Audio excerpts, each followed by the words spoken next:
MS access full course में आप सबको खुशामदीद कहता हूँ। अगर प्रीवियस क्लास की बात करें तो प्रीवियस क्लास के अंदर हमने वेरिएबल बनाना सीखा था। और वो कौन सा वेरिएबल बनाना सीखा था? हमने वेरिएबल बनाया था स्ट्रिंग के नाम से, यानी कि ए के नाम से बनाया था और उसका जो टाइप रखा था वो हमने स्ट्रिंग रखा था। और स्ट्रिंग का मतलब मैंने आप लोगों को समझाया था। String means text. टेक्स्ट मतलब जैसे जुनैद है, अशरफ है, स्कूल है, कुछ भी आप रख सकते हैं। आप मज़ीद वेरिएबल्स बना सकते हैं, यानी कि ये नहीं होता कि जस्ट आप स्ट्रिंग का वेरिएबल ही बनाएं, आप और भी वेरिएबल्स बना सकते हैं। जैसे कि मैं आपको बता दूं, यहाँ पर मैं लिख लेता हूँ डिम बी एज इंटीजर। अब इंटीजर का मतलब ये होता है कि ये हमेशा अपने पास अपने यानी कि जो वैल्यू असाइन करेगा वो वैल्यू असाइन करेगा नंबर्स की। किस तरीके से? मैं यहाँ पर लिख लेता हूँ b = 10, ठीक है।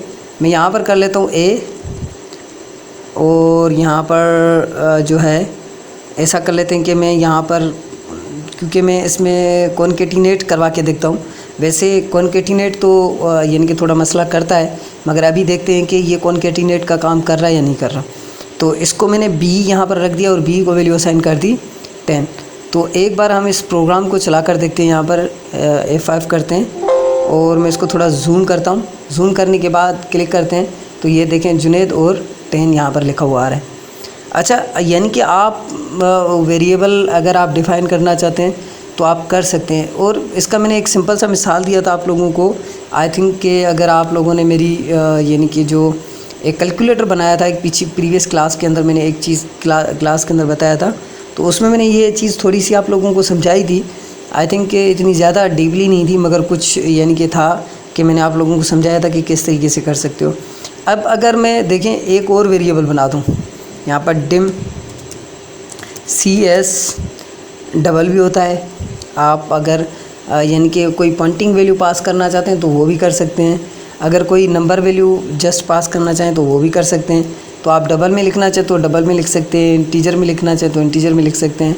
तो आप इस तरीके से कर सकते हैं कि मैं यहाँ पर C लिख दूँ, C = 30, और यहाँ पर मैं कर दूँ A + B + C।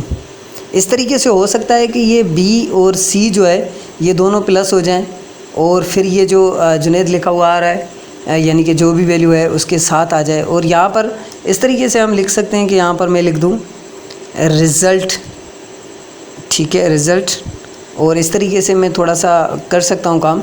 तो एक बार देख लेते हैं कि क्या हमारा ये जो प्लसिंग का काम है, यानी कि 2 वेरिएबल्स को मिलाने का जो काम है, वो हो सकता है या नहीं हो सकता। तो देखें यहाँ पर जो है आपको ये जो रिज़ल्ट मिल रहा है वो 30 मिल रहा है। इट मीन्स कि आप अगर दोनों वेरिएबल्स आपके यानी कि इंटीजर्स हैं, यानी कि नंबर टाइप हैं, तो आप उन दोनों नंबर्स को प्लस कर सकते हैं। यानी कि ये जो मेरा था यानी कि B था और ये मेरा C था, और इसके अंदर 10 वैल्यू थी, इसके अंदर 20 वैल्यू थी, तो मैंने यहाँ पर प्लस करके इन दोनों को शो करवा दिया। इट मीन्स कि अगर आप वेरिएबल्स के बारे में पढ़ते हैं और वेरिएबल्स को आप समझते हैं तो ये एक बेस्ट तरीका होता है कि आप एक कैलकुलेटर भी सिंपल सा बना सकते हैं जिसके थ्रू आप वेरिएबल्स को यानी कि ऐड कर सकते हैं।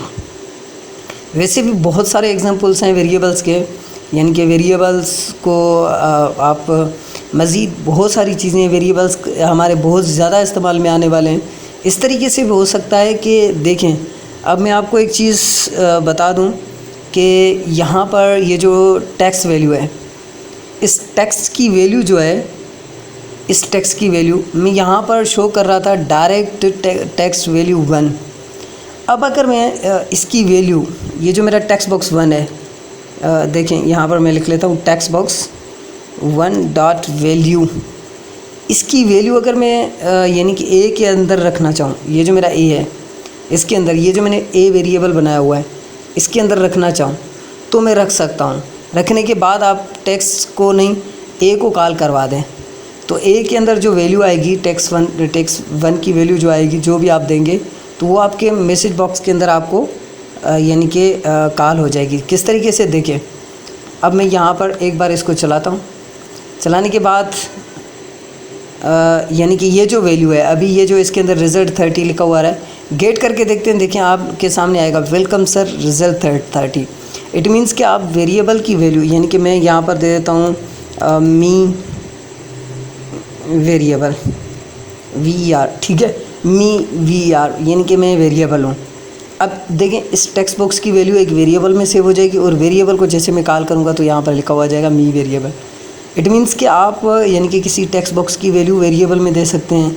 यानी कि वेरिएबल एक ऐसा मेथड है, एक ऐसा वे है जिसके थ्रू आप अपना डेटा सेव करके आप अपने डेटा को रिट्रीव कर सकते हैं, आप अपने डेटा को मज़ीद और इन्हांस कर सकते हैं with the use of variables.